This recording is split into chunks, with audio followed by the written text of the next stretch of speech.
Good evening dear students. हमारा जो next lecture है 11th फिजिक्स का, that is system of units. काफ़ी इंटरेस्टिंग बच्चों ये हमारा टॉपिक है, ध्यान से देखेंगे। देखिए पहले बच्चों हमने यूनिट पढ़ा कि unit is a standard selected for measurement of any physical quantity and which is internationally accepted. प्यारे बच्चों, पहले क्या होता था कि हर एक देश का अपना अलग अलग एक सिस्टम होता था, सिस्टम ऑफ यूनिट्स, और उस सिस्टम ऑफ यूनिट को वो साइंस में, बाकी पढ़ाई में, डेली लाइफ में, ट्रेड में यानी व्यापार में, कमर्शियल यूज में, वो उन्हीं को यूज करते थे। तो जिससे क्या है कि हर एक देश का अपना अलग अलग सिस्टम होने से कई तरह की वहाँ पे दिक्कतें आती थी जब एक देश दूसरे देश से व्यापार करता था। या मान लीजिए कि हम किसी देश की साइंस की किताब पढ़ रहे हैं, वो एक अलग सिस्टम ऑफ यूनिट ओबे करता है, हमारा देश अलग सिस्टम ऑफ यूनिट ओबे करता है, तो उस बुक को पढ़ने में भी हमें दिक्कत होती है। प्यारे बच्चों, 3 सिस्टम ऑफ यूनिट काफ़ी प्रचलित थे पहले, जो हम किताबों में भी हमें देखने को मिलते हैं। सबसे पहला है हमारा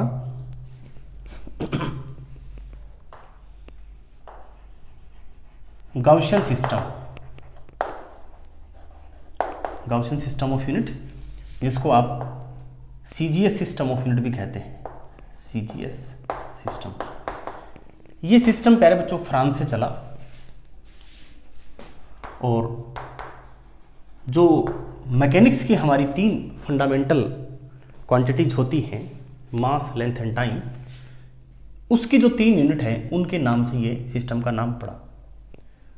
लेंथ की यूनिट जैसे आप जानते हैं प्यारे बच्चों, इस सिस्टम में सेंटीमीटर ली गई, this C stand for centimetre, G stand for gram and S stand for second. So this is length, mass and time. और प्यारे बच्चों, ये सिस्टम पुरानी अगर हम किताब देखते हैं, विशेषकर फिजिक्स में इलेक्ट्रोडायनेमिक्स की, और कुछ नई किताबें भी आज भी इस सिस्टम पे कुछ न्यूमेरिकल देती हैं, और कुछ बुक्स तो हैं ही आज भी इस सिस्टम पे, गाउसियन सिस्टम ऑफ यूनिट पे, इलेक्ट्रोडायनेमिक्स की। लेकिन पुरानी किताबें जो थी उनमें ज़्यादातर में यही यूज होता था। अब फिलहाल लगभग सभी किताबों ने इसको हटा दिया है, लेकिन इलेक्ट्रोडायनेमिक्स में कुछ किताबें ऐसी हैं। दूसरा जो सिस्टम ऑफ यूनिट जो प्रचलित था बच्चों पहले, that was, this is first, the second was known as British system of unit, जिसको हम एफपीएस सिस्टम कहते हैं, और ये ब्रिटेन में और यूएसए में दोनों में बड़ा प्रचलित था। और डियर स्टूडेंट, ये कुछ हद तक आज भी बहुत पॉपुलर है कई चीज़ों में। जैसे आपने देखा होगा प्यारे बच्चों, फिल्मों में, हॉलीवुड मूवीज़ में वजन की जब बात होती है तो पौंड में बात करते हैं। जैसे हमारे इंडिया में भी ये कुछ चीज़ों में प्रचलित है। जैसे आप केक लेने जाएंगे, बर्थडे केक, उसको पौंड में बताते हैं। आप अगर जिम में जाते हैं तो जो आप वेट लिफ्टिंग के लिए वेट होते हैं, आज भी उसको पौंड में हम बोलते हैं। Dear student, here F stand for foot, which is the unit of length in this British system or FPS system. The unit for mass was pound and unit for time was second. Dear student, third system is MKS system. This system of unit also originated from France. And dear student, in this system of unit, this M stand for meter, K stand for kilogram and S stand for second. Now dear student, जैसा मैंने आपको बताया कि अलग अलग देशों में अलग अलग सिस्टम ऑफ यूनिट्स थे। ये 3 ऐसे सिस्टम थे जो प्रचलित थे, और ऐसे जाने कितने सिस्टम रहे हैं और जो प्रचलित रहे हैं लेकिन किताबों में नहीं आ पाए। जैसे इंडियन सिस्टम है, चाइनीज सिस्टम है, इजिप्शियन सिस्टम है, ग्रीस सिस्टम है। ये अलग अलग सिस्टम थे जहाँ पर चीज़ों को नापने के अलग अलग तरीके होते थे। जैसे प्यारे बच्चों, आप अगर हम इंडियन सिस्टम की बात करें तो इंडियन सिस्टम में आपने सुना होगा कि एक हम शब्द बोलते हैं दोपहर हो गई। तो दोपहर का मतलब है कि पहर एक यूनिट था समय का, दिन के और रात के समय को हम पहर में नापते थे। तो जब दोपहर पूरे हो जाते थे तो हम उसको कहते थे दोपहर। ऐसे ही बच्चों आपने कहावत सुनी होगी, शेर को कभी न कभी सवा शेर भी मिलता है। तो मैं इसको ऐसे समझता था, हालांकि हो सकता है कुछ बच्चे भी इसको ऐसे समझते हों कि शेर है कोई, शेर का मतलब मैं सोचता हूँ लाइन को कोई बड़ा लाइन मिलेगा तो वो सवा शेर हो गया। ऐसा नहीं है बच्चों। शेर को सवा शेर मिलने का मतलब ये है हमारे इंडियन सिस्टम में मास को नापने का एक यूनिट था, जैसे कि किलोग्राम होता है ऐसे ही होता था प्यारे बच्चों शेर, और उसका एक बाट भी होता था, और शेर के बाद जो उससे बड़ा जो बाट होता था उसका नाम था सवा शेर।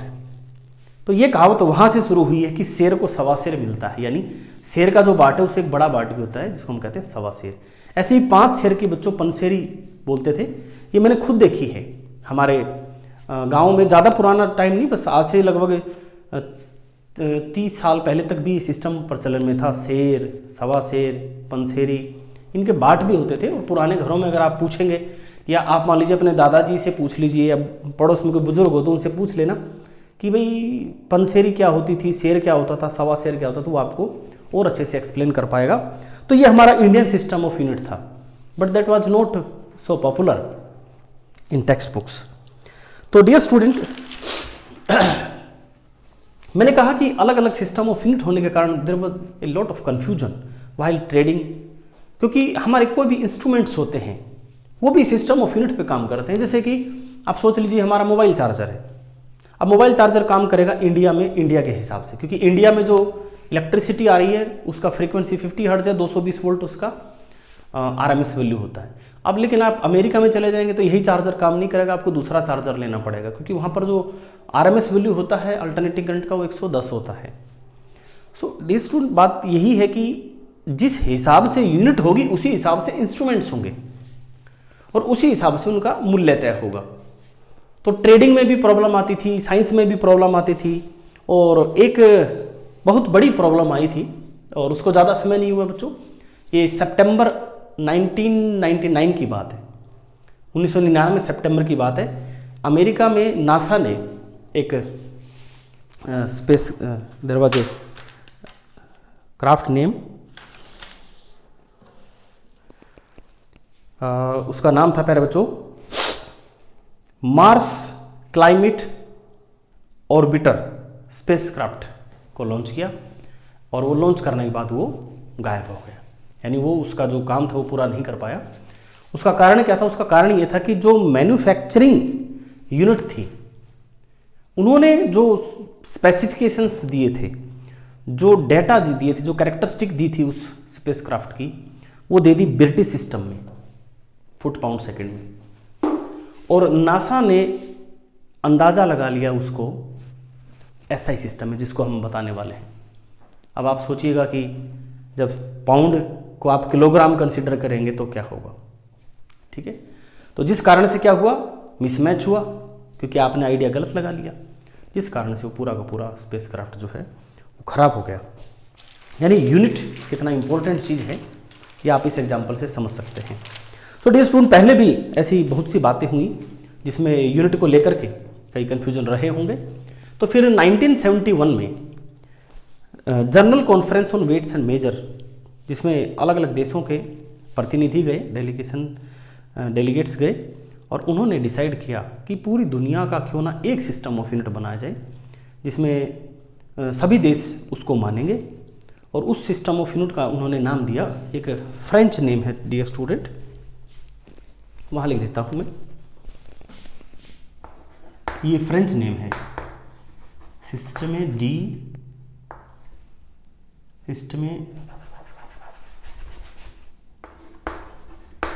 इंटरनेशनली, यानी ये आप अंग्रेजी में जो लिखते हैं ना उसी तरह है, इसमें बस पीछे मैंने ई लगा दिया। ये फ्रेंच वर्ड है डियर स्टूडेंट्स,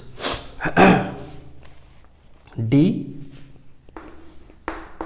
यूनाइट्स, ऐसे इसका नाम है। ये फ्रेंच लैंग्वेज में है, इसका जो अगर आप अंग्रेजी में इसका कन्वर्जन करेंगे that will be international system of units. इसका ये अंग्रेजी कन्वर्जन है, लेकिन इसका जो फ्रेंच जो नाम है उसी से इसका एक्रोनिम लिया गया। एक्रोनिम यानी छोटा नाम, और इसका छोटा नाम एस और आई ये दो लिए गए, इसलिए इसको हम कहते हैं S I, system of units. और उसमें 7 फंडामेंटल क्वांटिटीज ली गई। ध्यान रहे कि इन तीनों सिस्टम में 3 ही फंडामेंटल क्वांटिटीज थी, मास, लेंथ एंड टाइम। यहां पर 7 फंडामेंटल क्वांटिटीज ली गई, and these are very interesting quantities बच्चों।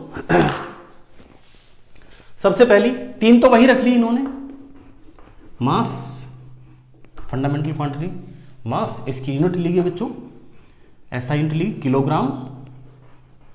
इसका सिंबल लिया गया पहले बच्चों छोटा k छोटा g। देखो इसमें मैं 1-2 बातें और बताता रहूंगा आपको जब भी टेबल बनाऊंगा। किलोग्राम में कई बच्चे ऐसे लिख देते हैं, बड़ा के छोटा g, ऐसे मत लिखना, ये गलत होता है। फिर उसके बाद बच्चों लेंथ ली गई, लेंथ की SI यूनिट ली गई मीटर, छोटे m से इसको लिखा गया। टाइम को भी एज इट इज रखा, इसकी SI यूनिट ली गई सेकेंड, इसको छोटे s से लिखते हैं। यहां पर बच्चे गलती करते हैं, इसको लिख देते हैं SEC कई बार। बच्चे क्या कई बार मेरे से भी गलती हो जाती है, तो इस बात को इग्नोर करना। अगर मैं कहीं भी टाइम की यूनिट SEC लिख दूं तो आप उसको ऐसे ही समझना, ठीक है। उसके बाद बच्चों थर्मोडायनेमिक टेम्परेचर,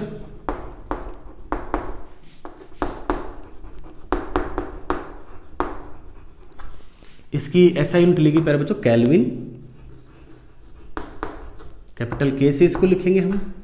इसमें किस बात का ध्यान रखना बच्चों, केल्विन एक साइंटिस्ट का नाम है, तो जब आप केल्विन को एज ए साइंटिस्ट यूज करेंगे तो K आपको बड़ा लेना है, और जब आप केल्विन को एज ए यूनिट यूज करेंगे तो K छोटा लेना है। बड़े ध्यान से, मतलब ये समझने की बात है। आप इस K को बड़ा मत कर देना, अगर बड़ा K कर दिया तो ये केल्विन साइंटिस्ट बन जाएंगे, और सिंबल में बढ़ा के रखना है। जो भी यूनिट साइंटिस्ट के नाम से होगी उसका सिंबल हमेशा बढ़ा लिया जाएगा। थर्मोडायनेमिक टेम्परेचर, इसके बाद आता है पहले बच्चों हमारा इलेक्ट्रिक करंट, ये भी साइंटिस्ट के नाम से पहले बच्चों एम्पियर, तो ए मैंने छोटा लिया और यहां ए मैं बड़ा लूंगा। इसमें एक बात का ध्यान रखना, आप इसको करंट मत लिख देना, ये इलेक्ट्रिक करंट है, क्योंकि करंट एक जनरल टर्म है, ठीक है। इस बात का ध्यान रहे कि एक जनरल टर्म है। करंट वाटर करंट भी होता है, कुछ एयर करंट भी होता है, hot air current, cold air current. तो करंट मत लिखना इसको, आप इसको पूरा नाम लिखना इलेक्ट्रिक करंट। इसके बाद आता है प्यारे बच्चों अमाउंट ऑफ सब्सटेंस।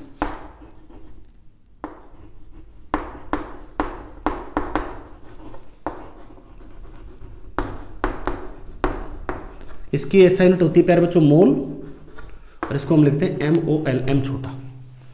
ये क्या चीज होती है, ध्यान से सुनिएगा। ये जनरली केमिस्ट्री में आपको मिलेगी, फिजिक्स में भी आपके लास्ट की जो यूनिट्स हैं उनमें काम आएगी। देखिए प्यारे बच्चों, अमाउंट ऑफ सब्सटेंस होता है, जैसे आप बाजार में गए होंगे, कभी फ्रूट्स खरीदे होंगे। फ्रूट्स खरीदेंगे, आप सेब खरीदेंगे, सेब खरीदेंगे तो क्या बोलेंगे, भैया 2 किलो सेब दे दीजिए या 1 किलो सेब दे दीजिए। लेकिन जब आप केले खरीदते हैं तो आप क्या बोलते हैं, भैया 1 दर्जन केले दे दीजिए। तो केला जब खरीदते हैं तो आप गिन के खरीदते हैं, तोलते नहीं हैं। ऐसे ही डियर स्टूडेंट, फिजिक्स में मास को हम जनरली तोलते हैं, बट केमिस्ट्री में हम मास को गिनते हैं कि उसमें कितने पार्टिकल्स हैं। बस इसमें डिफरेंस क्या है कि जैसे हम 12 को दर्जन कहते हैं, वैसे एक बहुत बड़ा अमाउंट होता है जिसको हम एवोगैड्रो नंबर कहते हैं, उसको हम 1 मोल कहते हैं। इसके बारे में डिटेल से पूरा एक लेक्चर होता है, वो मैं आपको आगे जब ये आएगा तब बताऊंगा। बस आप इसमें ये समझ लीजिए कि जहां हम चीज़ों को गिनेंगे वहां पर यूनिट लगेगी मोल। चीज़ें बहुत सारी होंगी, 10⁻22 के ऑर्डर की। इसमें जो एक जरूरी बात का क्या ध्यान रखना है मोल लिखते टाइम, कि कभी भी मोल नहीं लिखना, मोल के साथ ये जरूर लिखना कि क्या मोल। जैसे कि 2 mole of hydrogen molecule, 3 mole of nitrogen molecule, 4 mole of helium atom. Means you have to specify whenever you are using the unit mole, you must have to specify कि which quantity you are referring to. Are you referring to atoms or molecules or electrons or protons or alpha particle or whatever the entity which we are dealing with. ठीक है, इस बात का ध्यान रखें, आप direct ना लिखें कि 1 मोल, नो 1 मोल ऑफ व्हाट, ये आपको जरूर बताना है। And 7th one is luminous intensity.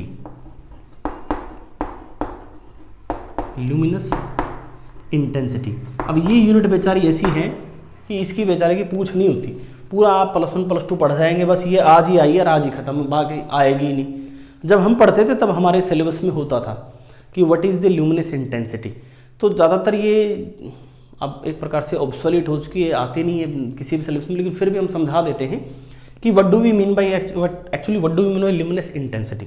तो देखिए ल्यूमिनस इंटेंसिटी का लेना देना लाइट से है। जैसे अभी ये लेक्चर चल रहा है तो there are so many lights is there, ठीक है। अभी देखना मैं 2 लाइट बंद कर रहा हूँ।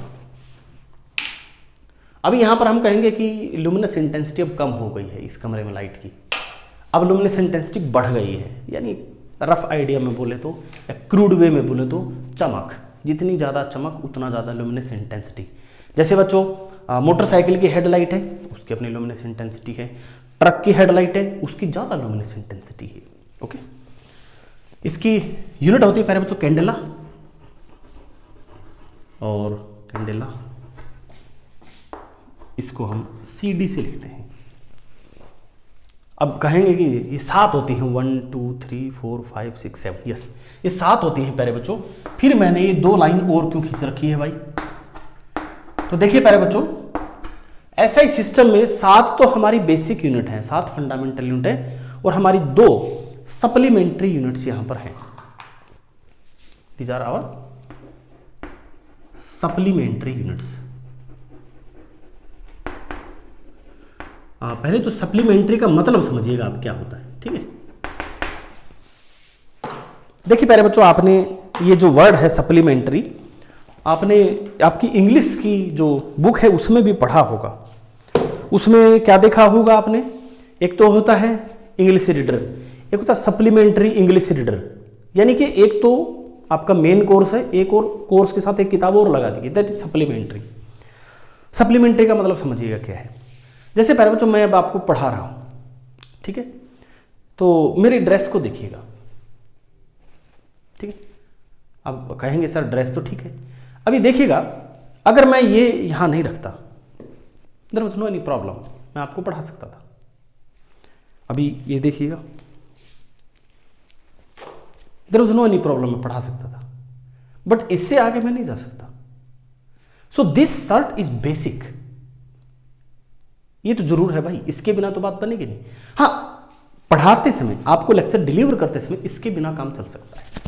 सो this is supplementary, this is supplementary and this is fundamental. और अच्छे से समझे, आपने बच्चों वो खाई होगी सॉफ्टी, खाई होगी सॉफ्टी, बाजार में बेचने वाले आते हैं सॉफ्टी देते हैं। तो जब आपको सॉफ्टी देते हैं तो कई बार ऐसा होता है कि जब आप सॉफ्टी लेते हैं तो सॉफ्टी के साथ ऊपर 2-3 चेरी डालता है, आप कहते भैया 1-2 और डाल दीजिए, वो आप पे 1-2 और डाल देता है, आप खाते हैं। लेकिन कई बार ऐसा भी होता है कि वो चेरी डालते ही नहीं है। अब आप पूछेंगे भाई चेरी हो गएगा, भाई खत्म हो रही है, आप ठीक है, आप फिर भी सॉफ्टी लेते हैं, खाते हैं, आपको फर्क नहीं पड़ता, आप सॉफ्टी लेंगे। लेकिन अगर मान लो वो खाली बाहर का खाली खोल दे, अंदर उसमें क्रीम ना डाले, तो आप लेंगे क्या? नहीं लेंगे, क्योंकि क्रीम तो बेसिक है, ऊपर जो चेरी डाली है वो सप्लीमेंट्री है। तो सप्लीमेंट्री और बेसिक का मतलब ये फर्क है कि सप्लीमेंट्री के बिना काम चल जाता है, बेसिक के बिना काम नहीं चलता, ठीक है। पर बच्चों टीचिंग के दौरान सप्लीमेंट्री के बिना काम चल जाता है, लेकिन बेसिक के बिना काम नहीं चलता। तो this is the difference between supplementary and basic units. अब सप्लीमेंट्री यूनिट्स जो है प्यारे बच्चों 2 ली गई इसमें, मैं इसके लिए कलर दूसरा लिखूंगा। एक लिया गया प्लेन एंगल और दूसरा लिया गया सॉलिड एंगल। इसकी जो यूनिट ली गई वो ली गई रेडियन और इसकी यूनिट ली गई स्ट्रेडियन। इसका सिंबल होता है RD और इसका होता है SR, दोनों छोटे। अब प्लेन एंगल और सॉलिड एंगल क्या होता है, देखो बच्चों हिसाब से देखें ना तो आपको यह लगता है कि ये आपको दोनों आते हैं, लेकिन मैं अगला जो लेक्चर होगा स्पेशल इन दोनों पर ही बनाऊंगा और मैं आपको समझाऊंगा कि प्लेन एंगल क्या होता है, सॉलिड एंगल क्या होता है। इसका रीजन क्या है प्यारे बच्चों, क्योंकि हम कई बार ना बहुत आगे तक पढ़ लेते हैं लेकिन हमें सॉलिड एंगल का कंसेप्ट ही क्लियर नहीं होता। तो कल with the help of a short activity we will understand what do we mean by a solid angle. ठीक है प्यारे बच्चों, thanks for watching the video.